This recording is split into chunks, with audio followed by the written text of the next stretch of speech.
Hi అండి, welcome back my channel money vlogs. అందరూ బాగున్నారా అండి? బాగుండాలని మనస్ఫూర్తిగా కోరుకుంటూ ఈరోజు ఈ వ్లాగ్ అయితే స్టార్ట్ చేస్తున్నాను. ఈరోజు వ్లాగ్ ఏంటంటే ఒక డివోషనల్ ట్రిప్ కి మేము వెళ్తున్నాం అన్నమాట. ఏంటి అనేది మీరు చూస్తారు వ్లాగ్ లో. సో దానికి సంబంధించిన మేము అరేంజ్మెంట్స్ ఏమేం చేసుకున్నాము, షాపింగ్ ఏం చేశాను, అవన్నీ కూడా మీకు చూపిస్తాను ఈ వ్లాగ్ లో. సో చూసేసాయండి. సో ఎక్కడికైనా క్యాంప్ కి బయలుదేరామంటే ముందుగా ప్లాన్ చేసుకునేది ఫిష్ ఫుడ్ అండి. దానికి సంబంధించిన ఒక 1 వీక్ అలాగా 10 days దాన్ని బట్టి టాబ్లెట్స్ ఫిష్ ట్యాంక్ లో వేసేస్తే ఆటోమేటిక్ గా అవి వచ్చేసరికి సర్వైవ్ అవుతాయి. సో అందుకోసమని ఇంకా ఫిష్ ఫుడ్ తీసుకోవడానికి ఇలా ఎక్వేరియం షాప్ కి అయితే వచ్చేసాం అన్నమాట. సో నైట్ 9 అవుతుందండి. సో ఈరోజు డేట్ వచ్చి 16 అన్నమాట. డివోషనల్ ట్రిప్ అంటే ఏదో అనుకున్నారు, ఏమీ పెద్ద ట్రిప్ అయితే కాదు, సింపుల్ ట్రిప్ అన్నమాట. సో ఇప్పుడు నైట్ అయితే 9 అవుతుంది. ఎగ్ రైస్ చేద్దామని చెప్పేసి అని స్టార్ట్ చేశాను. ఈ ఎగ్ రైస్ అయిపోతే బాబుకి పెట్టేసి ఇంకా నేను ఓట్స్ చేస్తుంది తినాలి. సో తత్కాల్ టికెట్స్ తీసుకోవడం కాదు కానీ అస్సలు ఏ పనులు అవ్వలేదండి. బిఫోర్ డే వరకు కూడా మేము టికెట్స్ దొరుకుతాయని అనుకోలేదు. ఎందుకంటే 1 వీక్ ముందు నుంచి మేము ట్రై చేస్తున్నాము, టికెట్స్ దొరకలేదు. సో ఆ రోజు సడన్ గా దొరికేసరికి అసలు ఏమి చేయాలో కూడా తెలియలేదు. అప్పటికప్పుడు ఏవో మాకు అయినన్ని పనులు చేసుకుని ఇంకా నైట్ వచ్చేసరికి 8 అయింది. ఇంకా వచ్చి ఇలాగా బాబుకి డిన్నర్ చేసి పెట్టేసి ఇంకా నేను బట్టలు సర్దుదామని చెప్పేసి మొదలు పెట్టాను. కానీ నా వల్ల అవ్వలేదు. మార్నింగ్ నుంచి ఇంకా పనులన్నీ కోసం తిరగటం బయట చాలా టైర్డ్ అయిపోవడం వలన బట్టలన్నీ తీసి ఒక దగ్గర అయితే పెట్టుకోగలిగాను. కానీ అసలు సూట్ కేసులో ఒక్క జత కూడా పెట్టలేదు, సర్దలేదు. నెక్స్ట్ డేనే జర్నీ, కానీ ఆ నెక్స్ట్ డేనే నేను ప్యాకింగ్ స్టార్ట్ చేశాను. ఇక నెక్స్ట్ డే అయితే లేచిన వెంటనే ప్యాకింగ్ స్టార్ట్ చేస్తానండి. ఓ పక్కన ప్యాకింగ్ చేస్తూ మరో పక్కన లంచ్ ప్రిపేర్ చేస్తూ అండ్ లంచ్తో పాటు ఈవినింగ్ ట్రైన్లోకి అవసరమైన డిన్నర్ ప్రిపేర్ చేస్తూ అసలు ఎంత కష్టమైపోయిందో. కానీ జర్నీ అంటే తప్పదు కదండి. అంటే ముందు నుంచి మనం ప్రిపేర్డ్గా ప్లాన్డ్గా ఉంటే అంత కష్టం అనిపించదు. కానీ మేము ముందు నుంచి ప్లాన్డ్గా కాదు కదా, తత్కాల్ టికెట్స్ తీసుకుని బయలుదేరాము. సో అందుకోసమని నాకు లగేజ్ ప్యాకింగ్ అనేది అలాగా పెండింగ్ ఉండిపోయింది. సో ఇక్కడైతే నేను ఓట్స్ ప్రిపేర్ చేసేసాను. ఓట్స్ తింటే కానీ కొంచెం ఎనర్జీ రాలేదండి ఆ రోజైతే. ఆ బట్టలు తీసి బయట పెట్టడానికి కూడా నాకు, ఎందుకంటే బయట సడన్ క్యాంప్ అనేసరికి బయట పనులు చాలా ఉంటాయి కదా, అవన్నీ చూసుకుని వచ్చేసరికి అసలు చాలా చాలా చాలా లేట్ అయిపోయింది. ఇంకా సో అది తినేసాక కొంచెం ఎనర్జీ వచ్చి ఎంతవరకు వీలైందో అలా బట్టలు పక్కన పడేసి అలాగే పడుకుని పోయానండి. ఇంకా ఎందుకంటే 11:30 అయిపోయింది. ఇంకా అలా ఉంచేసి పడుకున్నాను. ఇది నెక్స్ట్ డే అండి. సో నెక్స్ట్ డే అసలు ట్రైన్ ఏమో 2 o'clock అయితే మేమేమో బయట ఏమో బీభత్సమైన వర్షం అన్నమాట. ఆ వర్షంలో మేము బయలుదేరడమే లేట్గా బయలుదేరాము. మేము బయటకు వచ్చేసరికి 1:15 అయింది. మా ఇంటి దగ్గర నుంచి రైల్వే స్టేషన్కి 1/2 hour జర్నీ పడుతుంది. అసలు ఒక 15 minutes పర్వాలేదు, వెళ్ళిపోవచ్చు డిఫరెన్స్లో అని చెప్పేసి అనుకున్నాము. కానీ మేము క్యాబ్ బుక్ చేసుకుని ఆ క్యాబ్ వచ్చేసరికి 1:20 అయిపోయింది. ఇంకా క్యాబ్ ఎక్కి కొంచెం వెళ్ళేసరికి ఎక్కడ పడితే అక్కడ ట్రాఫిక్ మాట. అసలు ట్రైన్ ఆల్మోస్ట్ మిస్ అయిపోయింది అని అనుకున్నాము. క్యాబ్ డ్రైవర్ కూడా అనేసాడు. నా వరకు నేను చాలా చాలా ట్రై చేశానండి, ఇంకా మరి మీ అదృష్టమే అంతే అని చెప్పేసి అన్నాడు. నేను కూడా ఇంకా అసలు అవుతుందా లేకపోతే మనీ వేస్ట్ అయిపోతుందా అని చెప్పేసి ఒక ఇదిలో ఉండిపోయాను. ఇంకా అసలు ఏం చేయాలో కూడా అర్థం కాలేదు. ఆ వర్షంలో ట్రాఫిక్ జామ్ అలా ఉంది. ఒక 1/2 hour ముందు బయలుదేరి ఉండాల్సింది అని చెప్పేసి చాలా రియలైజ్ అయ్యాము క్యాబ్లో కూర్చుని. సాయి అయితే వర్షంలో ఇంకా క్యాబ్ కోసం అలా ఎదురు చూస్తూనే ఉన్నాడండి. ఎందుకంటే ఇంటి వరకు రాదని కాదు, క్యాబ్ వస్తుంది కానీ టైం అయిపోయింది, టెన్షన్ పడుతున్నాడు అనమాట. వర్షంలో వద్దు తడుస్తున్నావు కదా అని చెప్పేసి అంటే వచ్చేసాడు. కానీ ఓ పక్కన మా వారు టెన్షన్ టెన్షన్ అంటే ఇలాంటి టెన్షన్ కాదండి. అసలు ఏంటి, రీచ్ అవ్వగలుగుతామా లేదా, అసలు ఈ జర్నీ స్టార్ట్ అవుతుందా లేదా అనేది మాకైతే ఆల్మోస్ట్ కన్ఫర్మ్ అయిపోయింది. అసలు ట్రైన్ మిస్ అయిపోయినట్టే అని చెప్పేసి అయితే అని అనుకున్నాము. ఎందుకంటే మేము జర్నీ స్టార్ట్ చేసేసరికి చాలా లేట్ అయిపోయింది కదా, ఇంకా అందుకోసం అనమాట.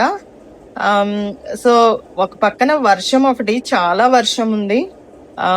ఆ వర్షం తడుస్తూనే ఇంకా లగేజ్ అయితే సర్దుతున్నారు క్యాబ్ లో. సో అక్కడ మాకు క్యాబ్ డ్రైవర్ అయితే మాత్రం చాలా మంచోడండి, చాలా బాగా తీసుకెళ్లాడు. ఆ టెన్షన్ లో కూడా చాలా చక్కగా నెమ్మదిగా మీకు ఏదో విధంగా నేను ట్రై చేస్తానండి అని చెప్పేసి అని తీసుకెళ్లాడు. అసలు ట్రైన్ ట్రైన్ కి 1 hour ముందుగానే వెళ్ళి రైల్వే స్టేషన్ లో కూర్చునే బ్యాచ్ అండి మేము. కానీ మ్యాటర్ ఏంటంటే అది ఎలాగైందో తెలీదు, అది లేట్. అసలు ఎందుకు అంత టెన్షన్ పడాల్సి వచ్చిందో, అసలు ఎందుకు అంత లేట్ అయిపోయిందో అనేది మాకు కూడా అర్థం కాలేనంత పరిస్థితి మాట. అలా లేట్ అయిపోయింది. ఇంకా క్యాబ్ ఎక్కాం కానీ ఇంకా మేమైతే ఒకరి మొహాలు ఒకరు చూసుకుని ఆ సాయి నేను అలా నవ్వుకుంటూనే ఉన్నాము. ఏం జరుగుతుందో అంటే టెన్షన్ లో నవ్వుకోవడం తప్ప ఇంకేం చేయగలుగుతాం.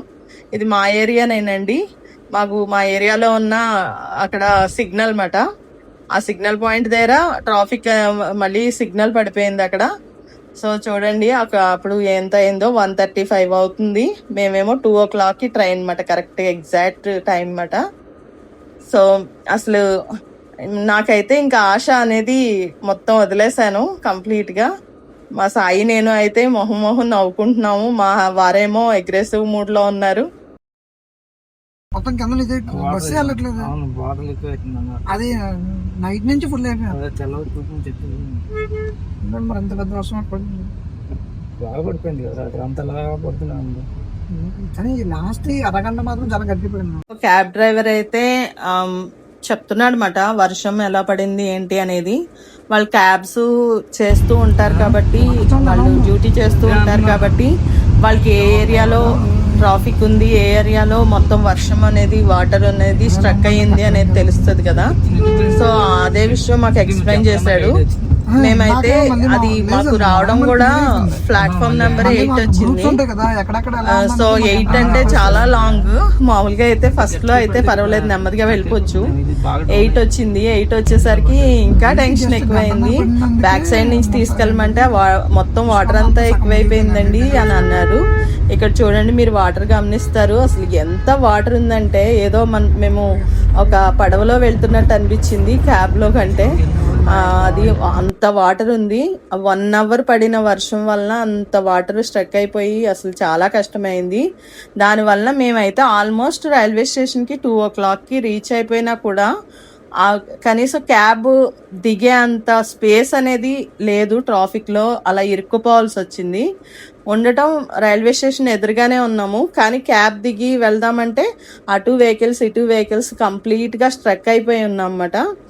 అసలు పోనీ దిగిపోదాం ఏదో విధంగా అంటే లగేజ్ వెనకాల ఉండిపోయింది, వెనకాలేమో వెహికల్స్ ఉన్నాయి. ఏం చేయాలో అర్థం కాలేదు.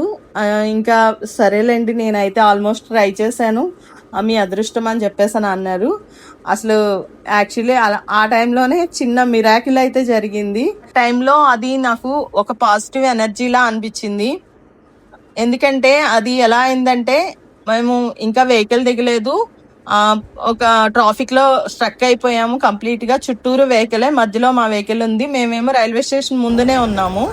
కానీ అదే టైంలో ఒక కూలీ వచ్చి కరెక్ట్ గా ఇంకా కావాలా అని చెప్పేసి అని అడిగేసరికి ఇంకా చాలా హ్యాపీగా అనిపించింది అనమాట. ఇంకా అతని వెనకాల పరుగులు లగేజ్ ఇచ్చేసి ఇంకా మేము ఎక్కిన తర్వాత ఒక 3 minutes 4 minutes ట్రైన్ కదిలిపోయింది.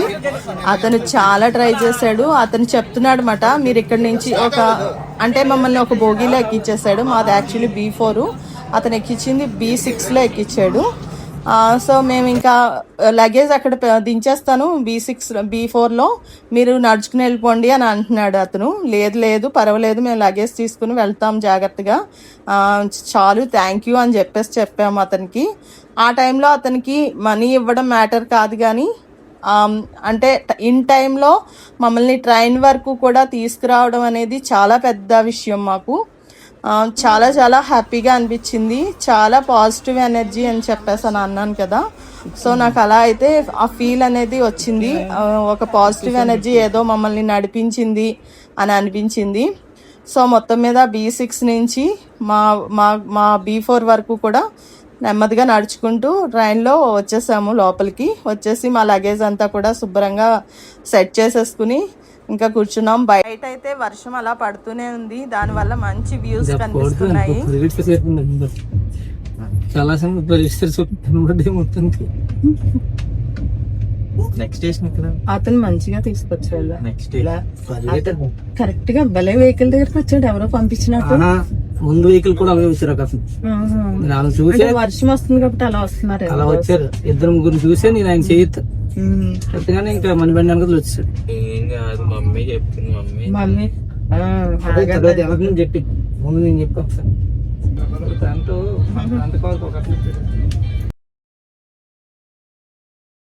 ఇంకా ఎక్కి కూర్చుని లగేజ్ సర్దుకున్న తర్వాత మేము మాట్లాడుకునేది ఒక ½ వరకు ఆ ట్రైన్స్ లోనే ఉండిపోయాము.